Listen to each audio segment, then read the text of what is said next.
میرے اور آپ کے حاضر جناب جناب محمد رسول اللہ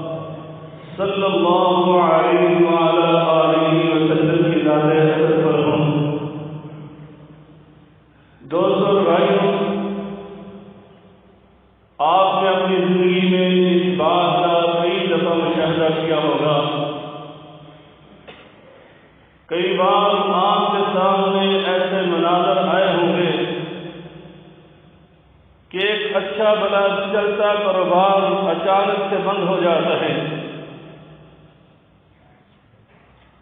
بارونق مارکیٹ وہ ویران ہو جاتی ہے، آباد فیکٹری وہ بھوت بنگلہ بن جاتی ہے، اور آباد گھر غیر آباد ہو جاتے ہیں۔ ایک آدمی امیر ہوتا ہے تو اچانک سے غریب ہو جاتا ہے، غنی محتاج ہو جاتا ہے،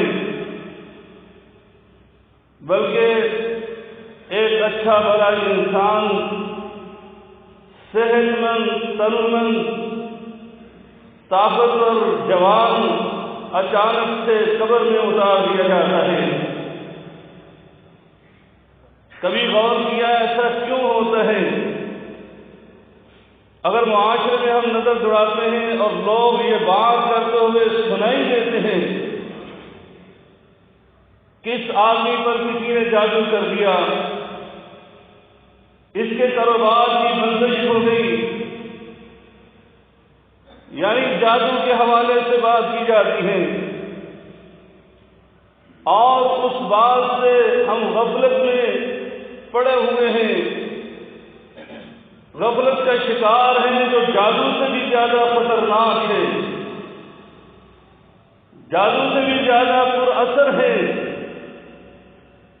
اور انسان کو پتہ ہی نہیں چلتا کتنی جلدی اس کے حالات تبدیل ہو جاتے ہیں، اور وہ ہے نظر بد۔ دوستوں اور بھائیوں، نظر بد کے حوالے سے آج بہت سارے لوگ اس بدگمانی کا شکار نظر آتے ہیں کہ نظر بد کوئی چیز نہیں ہوتی۔ میرے اور آپ کے آقا علیہ الصلوۃ والسلام نے فرمایا العین حق، نظر جو ہے یہ برحق ہے، نظر لگ سکتی ہے، لو کان شیء سابق القدر سبقت العین، فرمایا اگر اللہ کی تقدیر پر کوئی چیز سبقت کرنے والی ہوتی تو یہ نظر جو ہے وہ سبقت کر جاتی۔ میرے آقا علیہ الصلوۃ والسلام ایک دن جناب سیدنا جعفر رضی اللہ تعالی عنہ کے گھر تشریف لے گئے، ان کے یتیم بچوں کو دیکھنے کے لیے۔ آپ نے دیکھا ان کے رنگ زرد پڑے ہوئے، کمزور اور نحیف ہیں۔ آپ نے ان کی والدہ سیدہ اسماء بنت عمیس رضی اللہ تعالی عنہ سے پوچھا کیا بات ہے، میرے بھتیجے کمزور کیوں ہیں، ان کا رنگ کیوں زرد پڑ گیا، کیا ان کو خوراک صحیح نہیں ملتی؟ کہا اللہ کے رسول ایسی کوئی بات نہیں ہے، یہ آپ کے بھتیجے اور حضرت جعفر کے بیٹے تسرع الیہم العین، ان کو نظر بڑی جلدی لگ جاتی ہے۔ کہ اللہ کے رسول مجھے بتلائیے میں کیا کروں، میں ان کو کوئی دم کیا کروں؟ میرے آقا علیہ الصلوۃ والسلام نے فرمایا نعم فإنه لو كان شيء سابق القدر لسبقته العين، فرمایا بالکل انہیں دم کیا کرو، اگر تقدیر الہی پر کوئی چیز سبقت کرنے والی ہے تو وہ نظر ہے۔ نظر انسان کو کہیں سے کہیں پہنچا دیتی ہے۔ اس لیے میرے آقا علیہ الصلوۃ والسلام نے فرمایا تھا العین تدخل الرجل القبر وتدخل الجمل القبر، فرمایا نظر اتنی سریع عمل ہے، یعنی اتنی جلدی کام کرتی ہے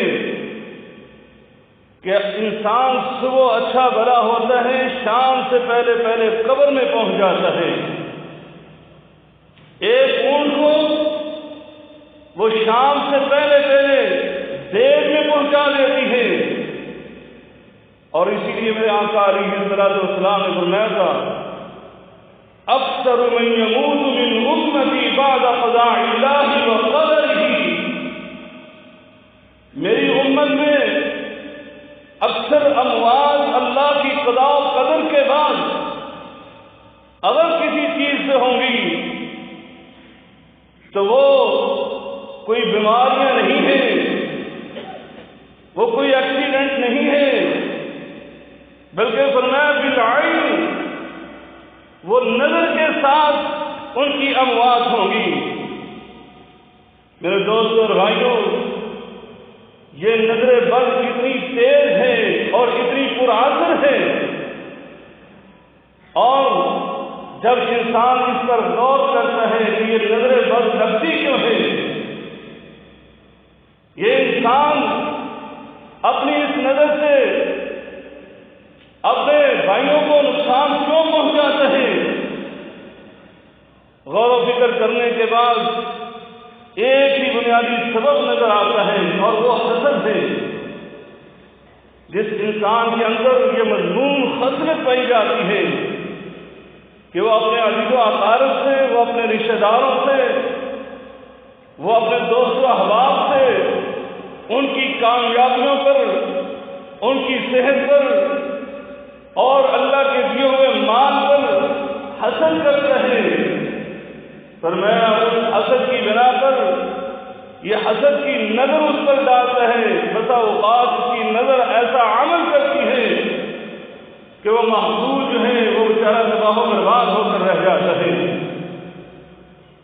یہ حسد ایسی بری خصلت ہے، ایک بندہ مومن کو اپنے دل کو اس حسد جیسی بیماری سے پاک کرنا چاہیے، کیونکہ یہ وہ بیماری ہے، یہ وہ خصلت اور وہ جرم ہے کہ جس کی بنا پر اللہ رب العالمین کی سب سے پہلی جو نافرمانی ہوئی وہ حسد کی بنا پر ہوئی، وہ ابلیس نے کی۔ جیسے کہ اللہ رب العالمین نے ہمارے بابا جناب سیدنا آدم علیہ السلام کو پیدا کیا تو اللہ تعالیٰ نے حکم دیا ملائکہ کو، اور انہی میں سے ان کے ساتھ رہنے والا یہ ابلیس بھی موجود تھا، اللہ نے اس کو بھی حکم دیا کہ تو بھی میری اس اشرف المخلوقات کو، اس کو سجدہ کرو، تو اس نے حسد کیا، اور حسد کرتے ہوئے اس نے سجدہ کرنے سے انکار کر دیا اور تکبر کیا، اور آگے سے اللہ رب العالمین کو یہ کہتا ہے، اللہ تعالیٰ نے اس جملے کو قرآن میں ہمارے لیے بیٹھے عبرت بنا کر پیش کیا، قال انا خیر منہ خلقتنی من نار وخلقته من طین۔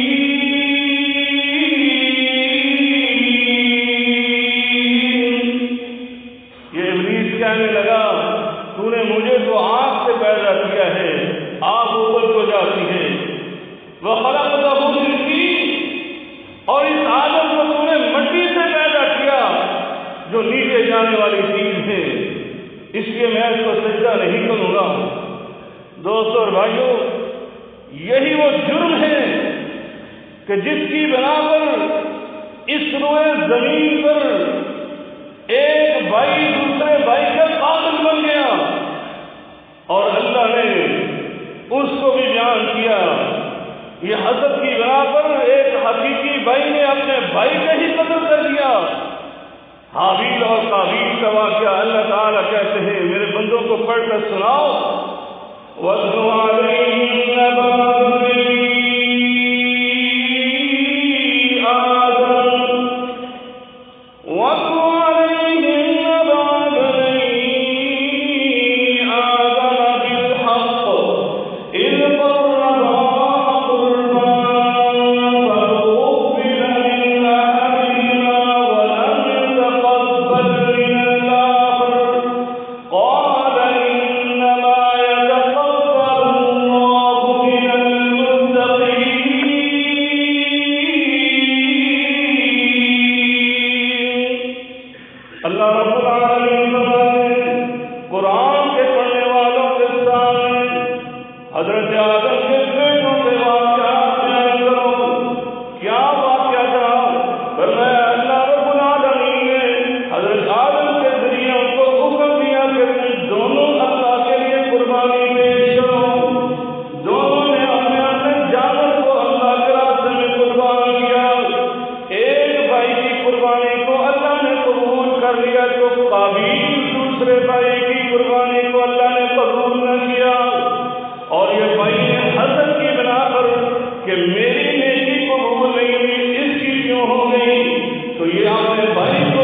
متقی پرہیزگار بندے جن کا دل نقی ہوتا ہے، صاف ہوتا ہے، وہ معصوم القلب ہوتے ہیں۔ صاف دل، تقوی سے لبریز دل، وہ جب اللہ کے سامنے کوئی نیکی کرتے ہیں تو اللہ رب العالمین اس کی نیکی کو قبول کرتا ہے۔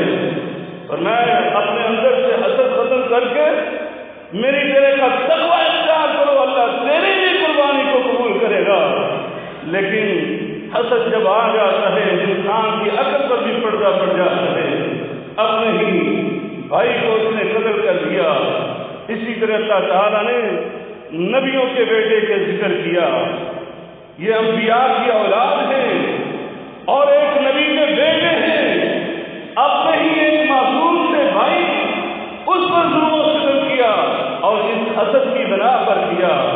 اللہ تبارک و تعالیٰ اس واقعے کو بھی بیان کرتے ہوئے کیا فرماتا ہے؟ اِذْ قَالُوا لَيُوسُفُ وَأَخُوهُ أَحَبُّ إِلَىٰ أَبِينَا مِنَّا وَنَحْنُ عُصْبَةٌ إِنَّا لَفِي ضَلَالٍ مُّبِينٍ اقْتُلُوا يُوسُفَ أَوِ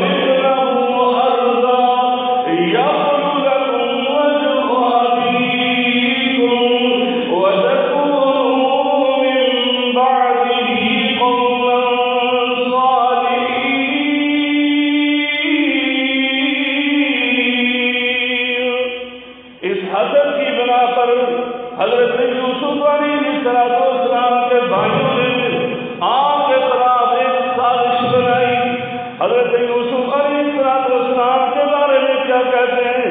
یہ یوسف اور اس کا بھائی ہمارے باپ کو بڑا پیارا ہے اور اپنے بھائی سے بھی زیادہ یوسف اپنے باپ کو بہت پیارا کا، اس لیے ہم اس کے خلاف یہ کام کر دیں یا تو اس کو قتل کر دیتے ہیں، قتل نہیں کرنا تو اس کو کہیں صحرا میں چھوڑا دیں تاکہ ہمارا باپ اس سے الگ ہو کر صرف اور صرف ہم سے محبت کرے۔ اور کیا کہتے ہیں؟ یہ حسد کی بیماری کی وجہ سے یہ کام کرنے کے بعد ہم کیا کریں گے؟ بعد میں حسد کو ختم کر کے ہم اللہ کے نیک اور سارے بندے بن جائیں گے۔ لیکن ان کو علم نہیں تھا کہ یہ حسد ایسی بیماری ہے کہ میرے آقا علیہ السلام نے اس حسد کے بارے میں کہا تھا اپنی امت کو متنبہ کرتے ہوئے، ایاکم والحسد، اے میری امت کے لوگوں حسد سے بچنا۔ حسد بہت بڑی بیماری ہے، اتنا بڑا گناہ ہے۔ فَإِنَّهُ يَأْكُلُ الْحَسَنَاتِ كَمَا تَأْكُلُ النَّارُ الْحَطَبَ۔ فرمایا یہ حسد ایسا بڑا گناہ ہے کہ یہ تمہاری نیکیوں کو کھا جاتا ہے، جس طرح آگ لکڑیوں کو جلا کر راکھ کر دیتی ہے، اسی طرح یہ حسد تمہاری نیکیوں کو برباد کر دیتا ہے۔ دوستوں اور بھائیوں، اتنی جامع حدیث اگر انسان غور کرے نا، میرے آقا علیہ السلام صاحب جوامع الکلم کے ان الفاظ پر انسان کبھی اپنے دل میں حسد کے جذبات کو پیدا بھی نہ ہونے دے، کیونکہ اس حسد کی وجہ سے اس کی ساری نیکیاں تباہ و برباد ہو جاتی ہیں۔ جس طرح آگ وہ یہ نہیں دیکھتی کہ یہ میرے اندر کون سی لکڑی آ رہی ہے، یہ کس درخت کی ہے، یہ آم کا درخت ہے یا بہت مہنگی لکڑی ہے، یہ سندل کی ہے، اخروٹ کی ہے، ریاض کی ہے، بہت مہنگی سے مہنگی لکڑی ہو، یہ گور کی ہے، اس کے اندر ڈالو گے یہ آگ جو ہے اس کو جلا کر خاک کر دیتی ہے۔ فرمایا بالکل اسی طرح یہ حسد بھی جو ہے یہ تمہاری نیکیوں کو نہیں دیکھتا کہ یہ نیکی کون سی ہے، اس نے یہ چھوٹی نیکی کی تھی یا بڑی نیکی کی تھی، یہ حج کی نیکی ہے، یہ عمرے کی نیکی ہے، یہ روزے کی نیکی ہے، یہ نفلی روزہ تھا یا فرضی روزہ تھا، یہ صدقہ و خیرات تھے یا فرضی زکات تھی، یہ نوافل نماز تھی یا فرضی نماز تھی۔ دوستو اور بھائیو، میرے آقا نے فرمایا جس کے اندر حسد پیدا ہو گیا فإنه يأكل الحسنات، یہ حسد اتنی بڑی بیماری ہے کہ یہ اس کی نیکیوں کو تباہ و برباد کر دیتا ہے، اس کی ساری نیکیاں ضائع برباد ہو جاتی۔ اس لیے برادران یوسف کو یہ سمجھ نہ آئی اور انہوں نے اپنے معصوم سے بھائی پر ظلم و ستم کر دیا۔ دوستوں اور بھائیوں، یہ مسلمانوں کے اندر، امت اسلامیہ کے اندر یہ حسد جیسی بیماری ہونی ہی نہیں چاہیے تھی۔ کیوں؟ فرمایا یہ خصلت تو ان یہود و نصارہ کی ہے، وہ کافروں کی ہے۔ اللہ رب العالمین نے ہمارے سامنے قرآن کے اندر یہ بیان کیا کہ تم یہود و نصارہ کی اس خصلت کو نہ اپنانا۔ کیوں؟ فرمایا یہ تو کافروں کی روش ہے۔ بندہ مومن جو ہوتا ہے وہ صاف دل ہوتا ہے، اس کا دل شیشے اور آئینے کی طرح بالکل شفاف ہوتا ہے، صاف ہوتا ہے۔ فرمایا یہ اہل کتاب ہیں، یہ یہود و نصارہ ہیں جو تم پر حسد کرتے ہیں۔ اللہ نے تمہیں آخری نبی کے آخری امتی بنایا تو فرمایا اس پر بھی وہ حسد کرتے ہیں۔ کس انداز سے؟ میں وَدَّ كَثِيرٌ مِّنْ أَهْلِ الْكِتَابِ وَدَّ كَثِيرٌ مِّنْ أَهْلِ الْكِتَابِ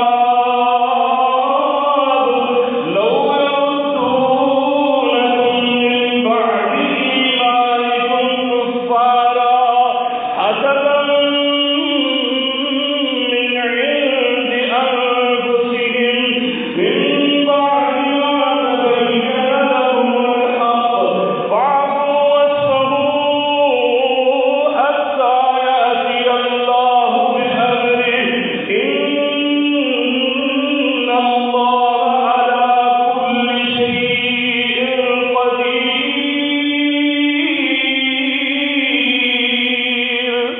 فرمایا یہ اہل کتاب یہ چاہتے ہیں، ان کی خواہش ہے کہ یہ تمہیں دوبارہ سے کافر بنا دیں، یہ گھر واپسی کر دیں، یہ تمہارے اسلام سے ناخوش ہے، یہ تمہیں کہتے ہیں گھر واپس آ جاؤ۔ حسدا من عند انفسہم، یہ ان کے دلوں میں حسد ہے، تمہارے بارے میں یہ حسد کا شکار ہے۔ من بعد ما تبین لهم الحق، حالانکہ ان کے سامنے بھی حق روز روشن کی طرح عیاں ہو چکا ہے۔ اور تمہیں کیا کرنا ہے؟ یہ ہمیں سبق اور درس دیا جا رہا ہے۔ قرآن کتنا فصیح اللسان ہے، 1400 سال پہلے کی بات آج بھی تمہارے لیے مشعل راہ ہے۔ آج بھی جو گھر واپسی کا نعرہ نکالے ہیں ان کے بارے میں آپ کا رویہ کیا ہونا چاہیے؟ فرمایا فاعفوا واصفحوا، تم ان کی باتوں کو نظر انداز کر دو، ان سے درگزر کرو اور اللہ سے لو لگا دو، اپنے اللہ کی طرف متوجہ ہو جاؤ۔ حتیٰ یأتی اللہ بأمرہ، اللہ تعالیٰ خود سے کوئی ایسے اسباب پیدا کرے گا اور ان تمہارے آسنوں کو تباہ و برباد کر کے رکھ دے گا۔ کیوں؟ ان اللہ علی کل شیء قدیر، میرا اللہ ہر چیز پر قادر ہے، اس کے لیے کیا مشکل ہے؟ دوستوں اور بھائیوں، حقیقت بات ہے، بہت ساری آیات ہیں جو اس بات پر دلالت کرتی ہیں کہ یہ جہاں پر یہ خسرت، یہ بیماری، یہ جرم اور یہ گناہ کافروں کی خسرت ہے، ان کی روش اور طریقہ ہے، یہ یہود و نصارہ ہے، بلکہ یہ پاک و فاجوں کا ان سے بھی بڑھ کر یہ تو اللہ کے عدو، اللہ کے نافرمان، سب سے بڑے دشمن ابلیس کا رویہ ہے۔ یہ بندہ مومن کے اندر تو ہونا ہی نہیں چاہیے، بندہ مومن کو حسد کا شکار ہی نہیں ہونا چاہیے۔ یہ حسد کا شکار ہوگا، اس کی نظر میں حسد پیدا ہوگا، یہ اپنے کسی مسلمان، کسی عزیز کو دیکھے گا اور اس کا کاروبار تباہ ہو جائے گا، اس کی صحت تباہ ہو جائے گی، اس کا گھر بار وہ تباہ و برباد ہو جائے گا۔ اس لیے ایسے جذبات بندہ مومن کے دل میں نہیں ہونے چاہیے کہ وہ کسی کے بارے میں حسد کے جذبات کو رکھے۔ دوستوں اور بھائیوں، اسی لیے میں آقا علیہ الصلوۃ والسلام نے فرمایا تھا لا تباغضوا، اے میری امت کے لوگوں، لا تباغضوا، تم آپس میں بغض اور کینہ نہ رکھنا، قدورت کے جذبات دل میں پیدا نہ ہونے دینا، ولا تحاسدوا، اور آپس میں حسد بھی نہ کرنا، ایک دوسرے سے حسد نہیں کرنا، ولا تدابروا، کیونکہ پھر تم ایک دوسرے سے نفرت کرو گے اور ایک دوسرے سے دور ہو جاؤ گے، ایک دوسرے سے تم رخ موڑ لو گے۔ حالانکہ اسلام کیا کہتا ہے؟ فرمایا وَكُونُوا عِبَادَ اللَّهِ إِخْوَانًا، تم اللہ کے بندے بن کر آپس میں بھائی بھائی بن جانا۔ إِنَّمَا الْمُؤْمِنُونَ إِخْوَةٌ، یہ ایمانی اخوت، یہ تمہارا شعار ہونا چاہیے۔ تم ایک دوسرے کے خیر خواہ، یؤثرون علی انفسہم، حسد کے بجائے تمہارے دل میں یہ جذبات ہو کہ یہ میرے بھائی کی ضرورت ہے، میں اظہار و قربانی کرتا ہوں، میں اپنے بھائی کے لیے قربانی دیتا ہوں۔ یہ اظہار، یہ قربانی کے جذبات یہ بندہ مومن کے اندر ہونے چاہیے۔ یہ اسلام نے ہمیں تعلیمات دی ہیں۔ دوستوں اور بھائیوں، نظر بد سے بچنے کے لیے کچھ اسباب بھی اسلام نے بتلائے، بہت ساری تعلیمات دی ہیں۔ ایک حسد سے کہا کہ حسد سے بچو تاکہ تمہارے اندر یہ خطرت پیدا نہ ہو اور کسی کو تمہاری نظر نہ لگے، اور نظر بد سے تم محفوظ ہو جاؤ، اپنے آپ کو بھی بچاؤ اور اپنے بھائیوں کو بھی بچاؤ۔ فرمایا سب سے پہلی چیز تو یہ پیدا کرنی ہے کہ اپنے اندر حسد نہ پیدا کرو۔ دوسری بات فرمایا دوسری یہ ہے کہ احتیاط بھی کرنی ہے۔ احتیاط یہ بہت ضروری ہے۔ آج تو اس فون نے تباہی بربادی بنا دی۔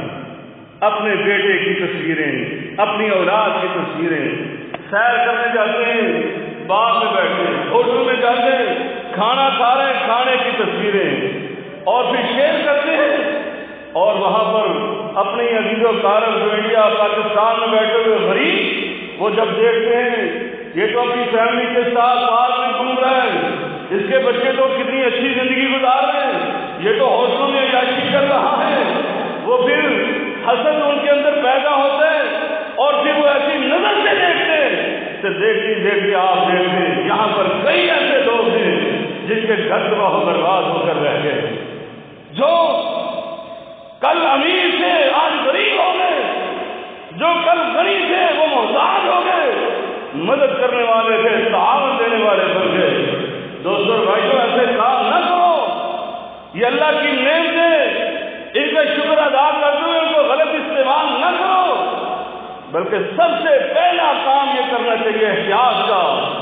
احتیاط کیجیے، اس طرح کی چیزیں شیئر نہ کرو جس سے تمہارے بارے میں لوگوں کے اندر حسد کے جذبات پیدا ہوں اور نظر بد میں لگا دیں۔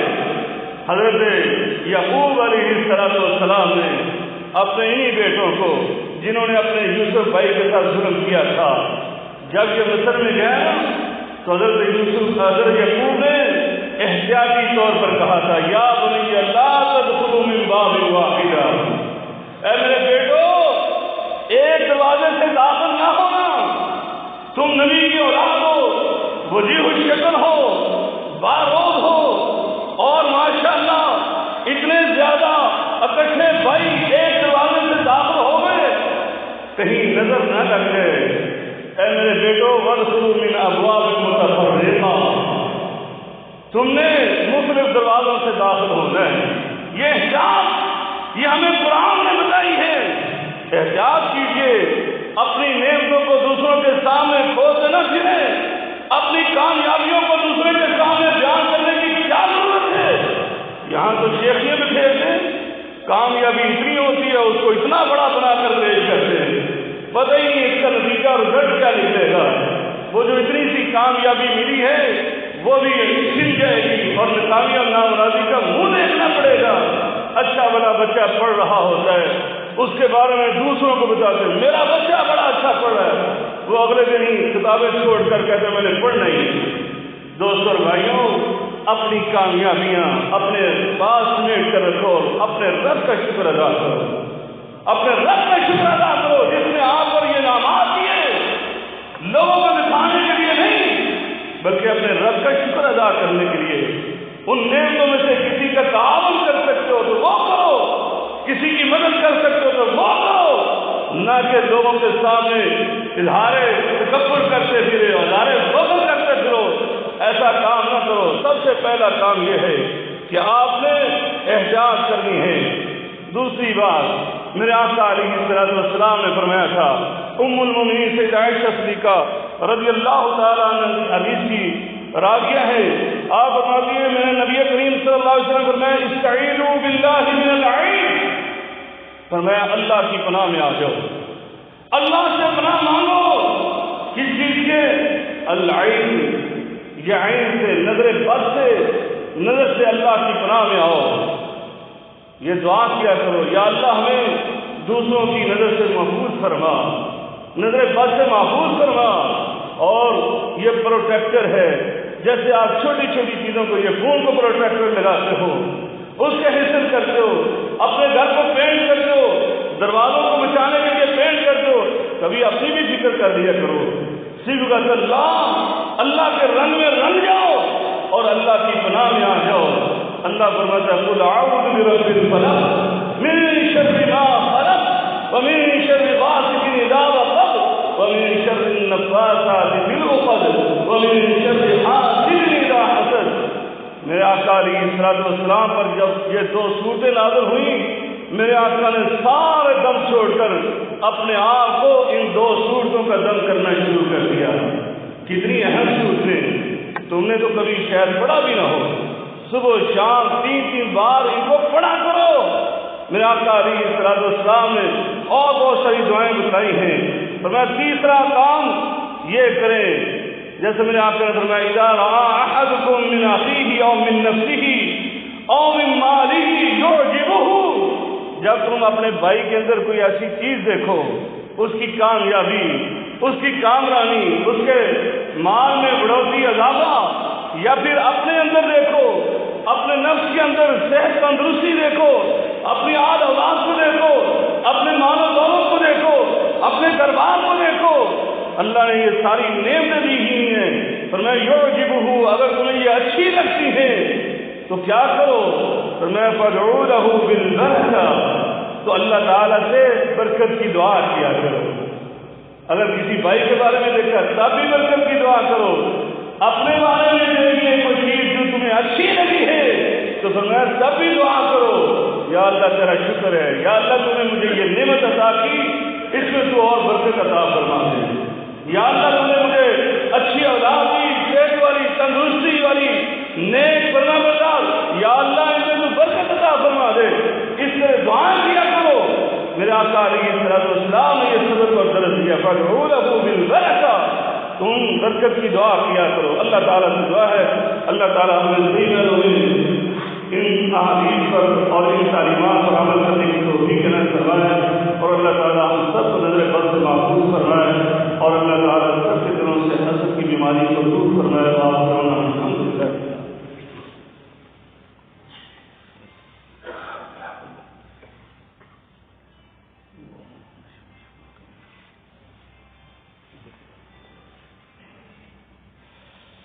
الحمدللہ۔ الحمد لله نحمده ونستعينه ونستغفره ونعوذ بالله من شرور انفسنا ومن سيئات اعمالنا، من يهده الله فلا مضل له ومن يضلل فلا هادي له، واشهد ان لا اله الا الله وحده لا شريك له، واشهد ان محمدا عبده ورسوله۔ دوستو اور بھائیو، آپ نے نظر بد کے حوالے سے سنا ہے اور اس سے بچنے کے حوالے سے بھی سنا۔ یہ تو تھے ایسی چیزیں جو احتیاطی تدابیر کے نام سے، یعنی آپ نظر بد سے کیسے محفوظ رہ سکتے ہیں۔ اگر کسی کو نظر بد لگ جائے، نظر لگ جائے تو پھر اس کو کیا کرنا چاہیے، اس کے لیے بھی اسلام نے تعلیمات دی ہیں، اور میرے آقا علیہ الصلوۃ والسلام نے اس کے بارے میں فرمایا کہ آپ دم کیا کرو۔ دم کیا ہے؟ شرعی دم، شرعی رقیہ، وہ کرنا چاہیے۔ اس کے حوالے سے بہت زیادہ چیزیں ہیں، میں صرف اختصار کے ساتھ آپ کے سامنے ان نکات کو بیان کرتا ہوں۔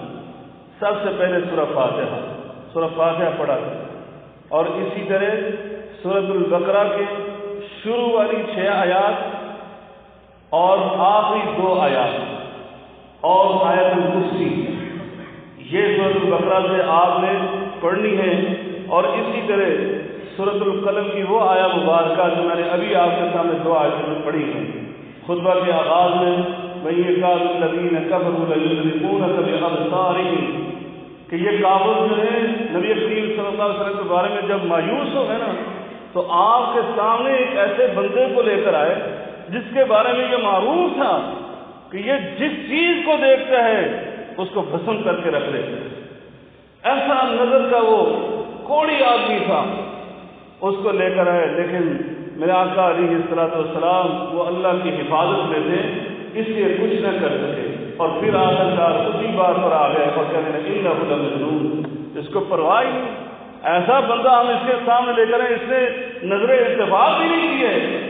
کیوں نظر اتفاق کرتے ہیں؟ اللہ تعالیٰ فرمایا واللہ یعصمک من الناس، اے میرے محبوب آپ دعوت اسلام پیش کرو، اللہ نے تمہاری حفاظت کا ذمہ اور ٹھیکہ اٹھا رکھا ہے، تمہیں کچھ نقصان نہیں پہنچا سکے۔